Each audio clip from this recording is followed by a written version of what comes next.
Baik sahabat, kali ini saya akan memperbaiki klakson mobil, yang mana sebelumnya klakson mobil kita ini bunyinya jelek sekali. Mari kita dengarkan.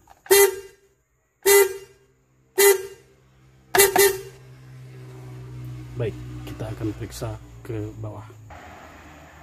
Mobil kita ini adalah mobil Suzuki Carry tahun 2014. Ya, itu dia penampakan klakson.